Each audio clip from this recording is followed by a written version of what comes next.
Dire que je regarde beaucoup de contenu coréen serait un sacrément doux euphémisme. Ça doit faire au moins 50 fois que je vous ai parlé de films et de séries coréennes, surtout les K-dramas. Et encore, il y a la principale que je vous ai toujours pas parlé, il faudrait que je vous en parle, un de ces quatre. Mais en tout cas, j'ai vu le film Le Méli-Mélo des sentiments. Oui, j'ai un an de retard, c'est sorti l'an dernier sur Netflix, mais voilà, je le rattrape maintenant.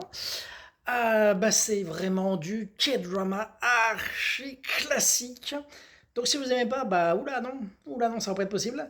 Et si vous êtes fan, vous allez trouver ça pas si incroyable, mais quand même vachement bien. Et du coup, c'est une lycéenne qui a des cheveux cheveux mais qui partent un peu en vrille dans tous les sens. Et elle est amoureuse du beau gosse classique du lycée. Et elle va mener une campagne pour le concurrent, pas pour gagner son cœur. Et voilà, mais bien sûr, il y a un nouveau qui arrive, qui est très timide, qui va devenir son ami. Mais est-ce que, en fait, ce serait pas lui son vrai amour? Bien sûr que si, tout est écrit de A à Z, prévisible à outrance, mais ça n'empêche qu'il y a quelques surprises par-ci par-là. Et puis ça reste une belle histoire d'amour toute mignonne, avec pas mal de choses intéressantes, notamment ça se passe à Busan, avec de très beaux paysages rocailleux et de plages. Et puis surtout, en fait, ce que j'ai trouvé super intéressant dans ce film, c'est la bande de potes, hein, parce que du coup on la présente au début un peu comme presque une paria, avec ses cheveux bizarres, machin.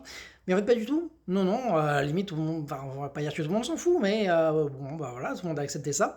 Et elle a une bande de potes sacrément soudée, qui voilà, ils sont toujours derrière elle, la soutenir quoi qu'il arrive. Et vraiment on a rarement vu des potes aussi sympathiques et soudés. Donc il y a vraiment ce côté bande un peu. Et du coup, il y a ce petit nouveau qui arrive. D'ailleurs, au passage, petit nouveau attardé qui a déjà une trentaine d'années au moment du film. C'était un des gars, c'était le vétérinaire de Mes Hommes d'Action, dont je vous ai parlé assez récemment. Voilà. Vous en faites si vous voulez. Et le beau gosse, là, il paraît que c'est une partie des personnages principaux de Héros Fragile qu'il faut que je rattrape, hein. Il faut que je le voie, cette série.